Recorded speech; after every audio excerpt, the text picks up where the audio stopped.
on August 30th in our secondary sites regarding equitable grading. Let's start with the why behind the work. There are two main whys with this work, the first of which has to do with teacher alignment and grading practices. As it stands, we could have two different students show the same level of proficiency in the same course, but because they took the course from different teachers, receive two different grades. Additionally, we know that our currently and historically underserved students do not interface with schools in the same way as our served students do. Our families have been telling us that our systems do not work for them, and additionally, we can look at grade data and achievement gap data that reinforces the fact that our students' outcomes are still predictable based on demographics. We no longer want this to be the case. As we move forward, it's really important to center ourselves in terms of what we can control as educators. This chart talks about variables related to student achievement. On the top, on the x-axis, you have student variables that are within the student and variables that are external to the student. On the left-hand side, or the y-axis, we have things that can be altered and things that are very difficult or cannot be altered. As educators, we do spend a lot of time talking about things external to the student. If we spend most of our time and energy focusing on conversations around things in the lower right-hand quadrant, things that are external but hard to change, we will see very little progress in our work and in our students' outcomes. However, the top right-hand column, the top right quadrant, has things that can be changed and are external to the student and are also things that we as educators have a ton of control over. Things like quality of instruction, quality of curriculum, quality of learning environment, and for purposes of our conversation today, quality of assessment and grading. In the training, your teachers may have watched these two videos that talk a little bit about the work ahead. On the left, you have a video from Joe Feldman and Mark Boswell talking about what is equitable grading and why is it important. On the right, you have a video from an Illinois college professor that used to teach high school talking about our 100-point scale and percentages and the negative impacts they have on students. These videos should be linked in an email sent from your administrator along with the video you are currently watching.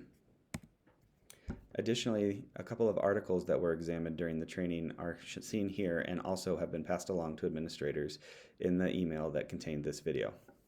We encourage you to both watch the videos and read the articles to get a better understanding of the why and our work ahead. Additionally, it is important to note where we currently stand with our grade data. On the screen, you'll see a chart that shows middle school data for students that had at least one F in the first semester or trimester each school year.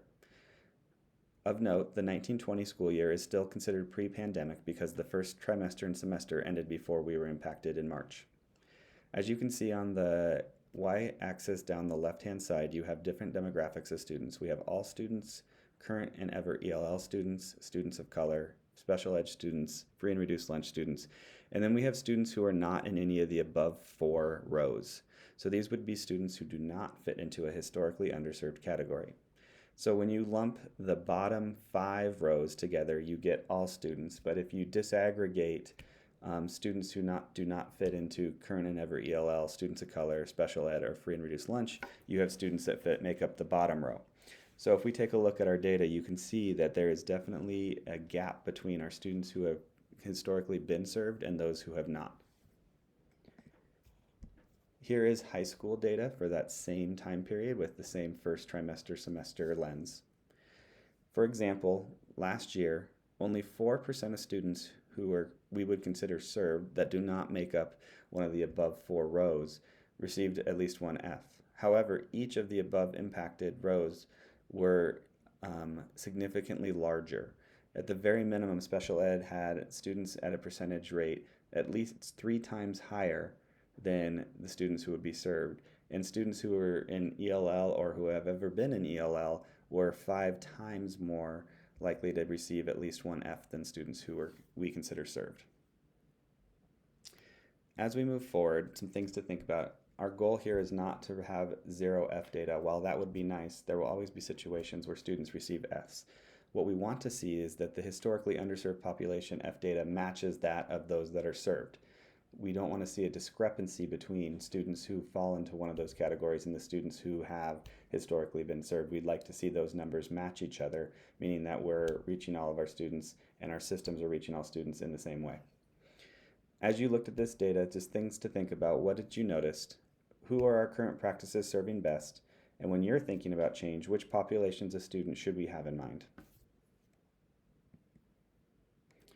Let's transition to talking about our equitable grading think tank that occurred in our district over the last year. On the screen is a timeline of the work that occurred. In August, our team was formed with members from every secondary site minus Pilot Butte, building administrators, and BEA leadership. Over the course of the year, members of that team piloted and implemented equitable grading practices in their sites. In the fall, we reviewed the Grading for Equity book by Joe Feldman and used it to ground ourselves in our work. After reading that book, we identified pillars which we wanted to use as foundations for our decisions ahead. We also identified buckets for our work. As you know, grading is a big topic, and the word by itself can mean a lot of different things. Our group worked to break those down into different categories, which you'll see on the slides ahead. In November through May, we examined each of those buckets and decided to come up with initial recommendations for cabinet.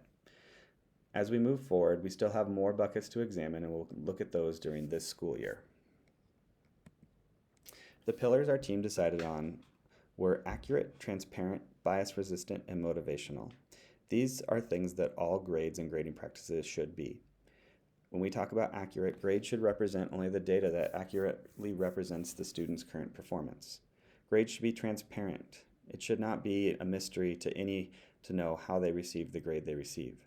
Grades should be bias resistant. As educators and as human beings, we all carry our own bias with us all the time. Many times this bias is unconscious.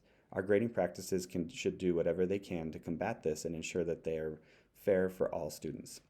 Additionally, grades should be motivational, not in the fact that we want students to be motivated by the points and how they earn the grade, but we want the students to be motivated by the learning that leads to the grade.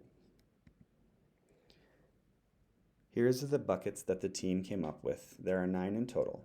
The ones in yellow were the buckets that the teams looked at in the 21-22 school year, and the ones in white will be the ones that will be examined by the team this year. During the process, each group was given a variety of resources and research that was curated by our team as well as experts in the field. Small teams were created to read, listen, and research this work. Then from that work, the teams created draft recommendations of best practices. Our large team then provided feedback and suggestions for those recommendations to ensure that all voices were heard. Our small teams then came back together and created a final draft using the below matrix. On the left, you see high leverage strategy. This would be the actual recommendation. Then as we move right, what pillar did it align with when it comes to accurate, bias resistance, transparent, and motivational? How does it help? How difficult would it be to implement? And what potential issues or questions regarding implementation need to be addressed? After recommendations were given, our district made the decision to make some changes when it comes to grading scales moving forward. As you can see on the screen, we will be phasing out the use of the 100-point scale and be moving towards a 0 to 4 scale that we will have in use district-wide by 24-25. As the scale changes, we also want to change our work and move away from percentages of amount correct out of amount total and instead compare student work to a standard, and therefore we will be developing priority standards as a district. By the 25-26 school year, we hope to be in a spot where we can use priority standards in all of our classes and grade on a 0 to 4 scale. Let's talk a little bit about these different scales. Currently, we use the traditional scale in most of our classrooms. This is a 100-point scale. Over the last couple of years, our district had a 50% floor. That 50% floor is continuing to be recommended for any educator that may use the 100-point scale. However, as we transition to a 0 to 4 scale, there's a lot of work ahead, and it is important to understand how this scale works so you can apply it equitably to your students. We're going to talk about 2 ways that we can use this scale as we move towards a priority standards 0 through 4 scale. As we transition, the easiest thing to move forward with is a crosswalk scale that converts the 100-point percentages into the 0 to 4 scale. As you begin this work, another possible way to apply the 0 through 4 scale is by using criterion or rubrics so that you're comparing student work to an expectation. Let's talk about some of the benefits of a 0 through 4 scale. The biggest benefit is that equal intervals can be applied, allowing students a path out of early struggles. One of the biggest problems with a 100-point scale is that anything below a 60% is an F. That is, almost 2/3 of the scale makes up failure, meaning that if a student digs themselves into an early hole, it becomes almost mathematically impossible to dig themselves out and results in students quitting or giving up on the future of that class. With a 0 through 4 scale, zeros can be given in confidence, communicating to both students and parents that work needs to be done, but also allows them to climb out of that hole as soon as they turn work in. Additionally, the 0 through 4 scale aligns well with our A through F scale, with one letter representing one number: a 0 an F, a 1 a D, a 2 a C, a 3 a B, and a 4 an A. Finally, when there are less scores, it is easier for our scoring to be consistent. As educators, it becomes very difficult to explain the difference between an 84 and an 88% in a student, or a difference between a 59 and a 62. Both of those things can have significantly different impacts on a student's grade, but if we have a hard time articulating what those differences are, it's probably another reason why we should examine our grading practices. Let's start with crosswalking. Crosswalking is the easiest way to move to a 0 to 4 scale to start. This allows educators to start and use practices that they've used in the past, but move it to a more equitable scale. As we move forward, the need to crosswalk will minimize and eventually disappear, but in the meantime, as we transition, it's a good placeholder for us to allow us to start the work. On a crosswalk system, you basically take the percentages and convert them into a score for the gradebook. Anything less than a 59%, which was an F, comes out to a 0. A 60 to 69, which was a D, comes out to a 1. A 70 to 79 comes out to a 2, an 80 to 89 a 3, and a 90 to 100 a 4. You'll notice that those again align with our letters A, B, C, D, and F. Instead of thinking about what's the difference between an 84 and an 88, let's just call that a B and say that this is B work. That's the shift that occurs as we move when we crosswalk. Crosswalking also allows you to dabble with those rubric or criterion scoring in the direction we're headed. If you were to continue to use a 100-point scale, you would not be able to grade confidently with a 100-point scale and a 0 through 4 scale in your same grade book. In a 0 through 4 scale, each level means a different quantity of learning, and that doesn't align with the 100-point scale. One thing to be aware of as you move forward with crosswalking is that anything that is an F will be reported as a 0.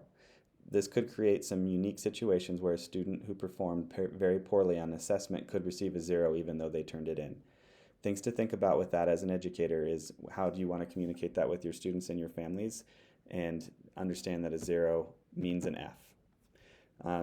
If a student did their best and a staff felt like they deserved a 1, that is something that could be applied, but that would need to be consistently applied to all students in those situations. As we move forward, again, these little hiccups around zeros meaning that a student failed will disappear, and a 0 will then move to the student didn't do it. But as we transition, there will be a little bit of a hiccup in a couple of our reporting, and this is the main one where we have zeros and Fs meaning the same thing, even though a student could potentially do it.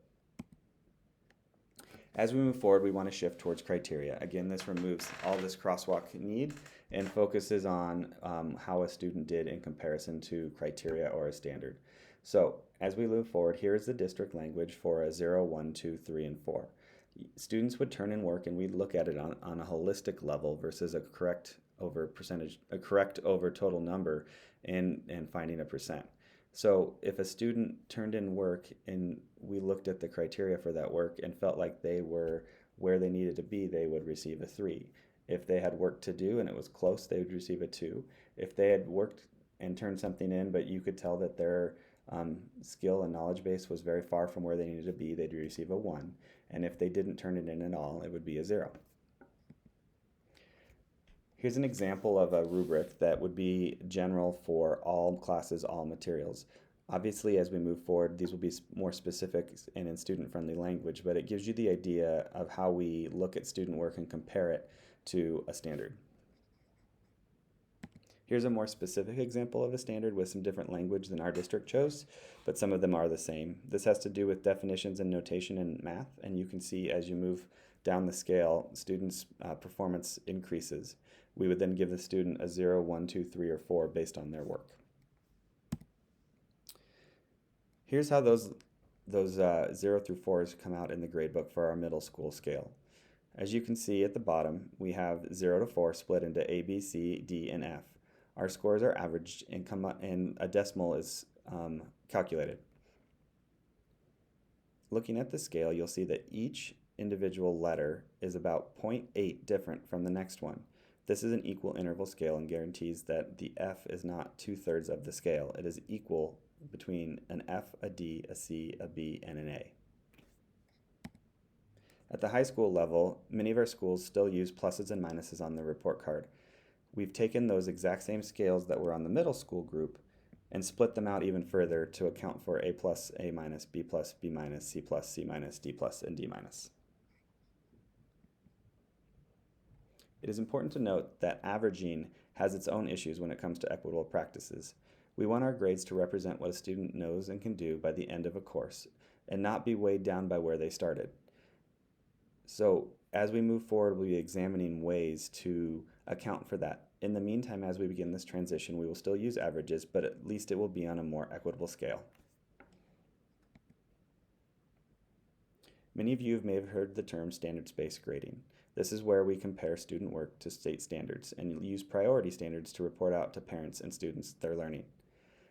To get to this point takes a lot of time and effort, and we're not recommending that any teacher takes this work on this year, as the timeline would be too quick to implement it successfully. Do know that our district is working on priority standards over the next 3 years to ensure that all of our classes have priority standards and can be used for grading. As you move forward, we will be working with you and your team to ensure that Canvas is set up in a way that allows for 0 to 4 to be reported out correctly. At our non-standards-based grading schools, Canvas will be the gradebook of record. Grades in Synergy will be hidden from parents and students, and we will point everybody to Canvas for gradebooks. However, for our standards-based grading schools, we will continue to use Synergy as it is the better tool for this system at this time.